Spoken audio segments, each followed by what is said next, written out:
ሰላም ሰላም ጤና ይስጥልን ውድና የተከበራችሁ የአዲስ ዓለም ቻናል ቤተሰቦች እንዴት ናችሁልኝ? ደህና ናችሁ ወይ? ከብዙ ቆይታ በኋላ እንግዲህ ዛሬ መጥተናል እና ላይክ፣ ሼር፣ ሰብስክራይብ አድርጉ። እንግዲህ ቆይተናል፣ እውነት ነው ጠፍተንማል ማለት ነው። ቻናላችንም እጅግ በጣም ቀዝቀዝ ብሏል እና አሁን እንግዲህ ለመስራት ወገባችን ታጥቀን ተነስተናል ማለት ነው። እና በቅንነት ላይክ ሼር አድርጉልኝ ውድ ቤተሰቦች፣ የምወዳቸው ማከብራችሁ። ዛሬም ደግሞ ያው ዝም ብዬ መንገድ ላይ የሄድኩኝ የቀረጽኩት ቪዲዮ ነው፣ መኪና ውስጥ ሆኜ ማለት ነው። ስለዚህ በሌላም በጥሩ ቪዲዮችም ደግሞ እመጣለሁኝና እንግዲህ እጅጉን ረጅም መንገድ ነው። እንግዲህ እስከ መጨረሻው ተከታተሉን። ያው ይህን መንገድ ስናይ ደግሞ ብዙ አይነት ነገሮች ልናስተውል እንችላለን።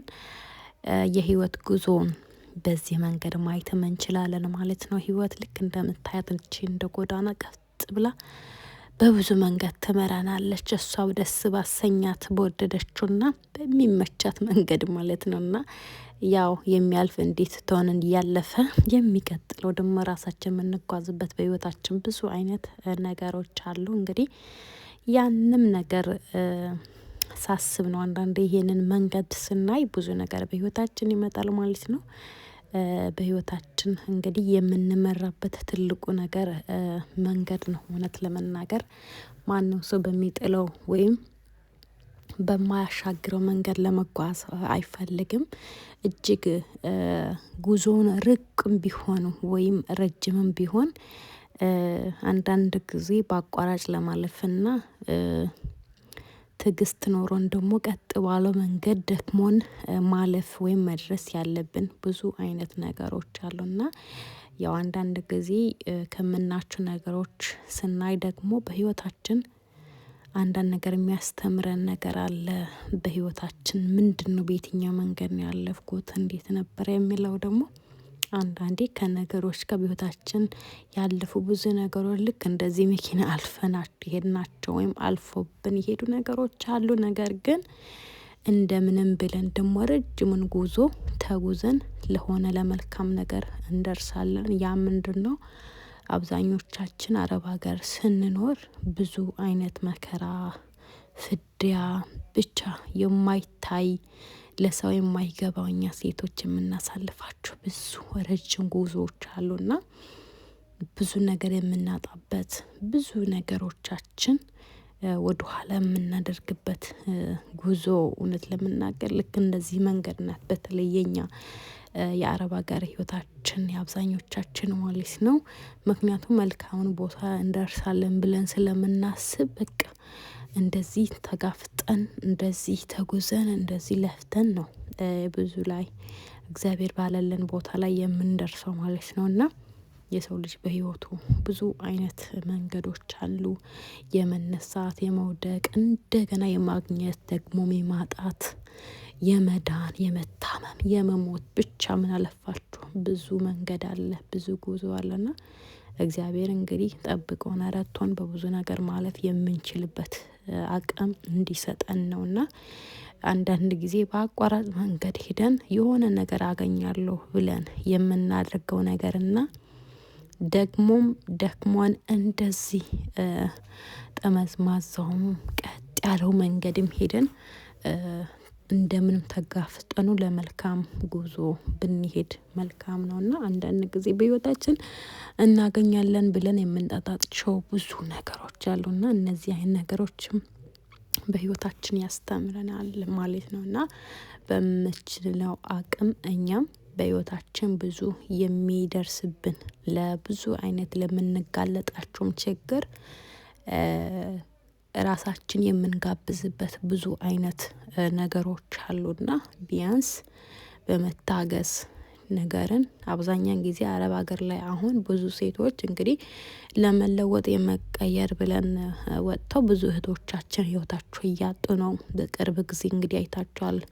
ቱርክ ሀገር ከአሰሪዎቿ ሄዳ መጨረሻ ሬሷ ራሱ በትክክል እግዚአብሔር እንደፈጠራት አይደለም ሀገሯ ላይ ሬሷ የገባና እግዚአብሔር የሰጣት የሰውነት አካሎቿ አግዱሎ ባዶ አድርጎ ነው ሬሳ ራሱ ኢትዮጵያ የገባው ማለት ነው። እና አንዳንድ ጊዜ በህይወታችን ብዙ አይነት ፈተና እየበዛብን ነው በእርግጥ ሴቶች እና በቻላችሁት አቅም ነገሩን በመታገስ ነው። ምክንያቱም የምንለፋው እንለወጣለን ብለን ነው። በእርግጥ እኛ ቤተሰብ ብዙ አይነት ነገሮች አሉ። ነገር ግን እኛ ሳንኖር ቤተሰብን እናኖራለን ብለን የምናስብ ሴቶች ነን። እኛ ሴት ስንባል ማለት ነው። እውነት ነው ብላችሁና ቀድመን ራሳችን ኖረን ነው ያኛውን ሰው ማኖር የምንችለው። እኛ ከሌለን የሉም እነሱም። ምክንያቱም እነሱ ይኖራሉ የሉም ሳይሆን እነሱ ትላንት እኛ ወዲህ ሳንመጣ ይኖሩበት ዘመናት አሉ፣ ይቀጥላሉ፣ ይኖራሉ። ነገር ግን ራሳችን መግደል የለብንም። ራሳችን እንደዚህ በሆነ ባልሆነ እያዞርን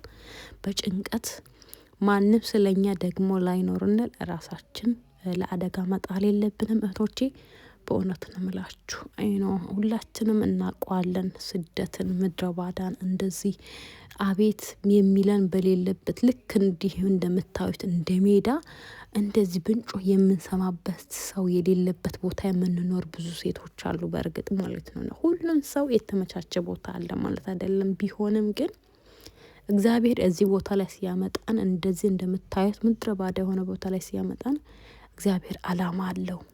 እግዚአብሔር አዋቂ ነው። በነገራችን ላይ ስለኛ ያውቃልና እኛም ደግሞ ቤተሰብን፣ ወገን፣ ዘመድ ሁሉን ጥለን የመጣ ነው እግዚአብሔር አምነን ነው። ያው ማንም ሰው ከኢትዮጵያ እዛ አየር ላይንስ እዛ ላይ ከደረሰ በኋላ እዛ ደርሶ ማንም ወደ ኋላ እንደሚመለስ ነው። እግዚአብሔር ግን ተከትሎን ይመጣል። በህይወታችን ያሳለፍን ነገር ብዙ ነው። የሚገርማችሁ ነገር ቋንቋ በማንችልበት ጊዜ ምንችለው ነገር ቋንቋ ካወቀን በኋላ የማንችለው ነገር በጣም ይገርማኛል። ያ ምንድነው? ትዕግስት ማጣታችን። ቋንቋ ሳናቅ ትዕግስት ኖሮን ለምንዲው ይሄንን ነገር ብለን ብዙ ነገር ተጋፍጠን እናውቃለን። አብዛኞቻችን ደግሞ ቋንቋ ካወቀን በኋላ ችግር እንዴት መፍታት እንደምንችል ከገባን በኋላ ማምለጫ መንገዶች፣ ራስን ማዳን፣ በምን መንገድ መውጣት ማውራትን ሰውን መፈለግ የምንችልበትን ጊዜ ቋንቋ ከገባን በኋላ ስንት ነገር ማወቅ እየቻለን ራሳችንን መከላከል በምንችልበት ሰዓት ደግሞ ራሳችንን እንገላለን። የኛ በመሞት እውነት ለመናገር እናታችን አባታችን ሊደነግጥ ይችላል እንጂ ማንም ሰው ስለኛ ህይወት ግድ ሊሰጠው አይችልም። እውነቱን ስነግራችሁ ማለት ነው።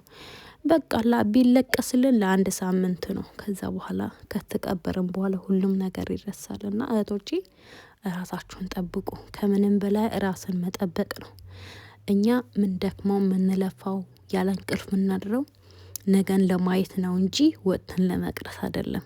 በእውነት ነው የምላችሁ። በህይወታችን ብዙ አይነት ይሄ ለሰው የማይታዩ እኛ የምናሳልፋቸው ብዙ ችግሮች አሉ። ማንም የማያውቅልን አይኖ ግን መጠንከር አለብን። ያልፋል። በህይወት እስካልን ድረስ የማልፍ ነገር የለም። እግዚአብሔር ሁሉ ነገር አሳልፎ ለመልካም ነገር ደግሞ እንደሚያዘጋጅን ማወቅ አለባችሁና ወጥታችሁ ለመሞት ለምን ትሄዳላችሁ? ለመሞት ከሆነ በቃ አገር ቤት ሆነንም መኖር እንችላለን እኮ። ግን ለመቀየር ብለን የምንወጣው ብዙ ነገር መዳሞች በብዙ ሊያናድዱን ይችላል። ደሞዝ ሊከለክሉን ይችላል። አላስፈላጊ የሆኑ ሰዎች በህይወታችን ገብቶ ብጥብጥ ሊያደርጉን ይችላሉ። እንደዚህ አይነት ነገር ሲፈጠር እናንተ ስልካችሁን መዝጋት፣ ራሳችሁን ማዳመጥ፣ በእምነታችሁ ቢያንስ በቃል አይደለ ዋይፋይን ዘግታችሁ በአውዲዮ ያለውን ወይ መዝሙር ያንም የሆነ ነገር በመስማት ራሳችሁን ማጽናናት፣ ከሚያስጨንቃችሁ ሰዎች መራቅ። ከምንም በላይ ማንም ስለኛ ዳግም ተወልዶ የኛን ህይወት የሚኖርን የለም።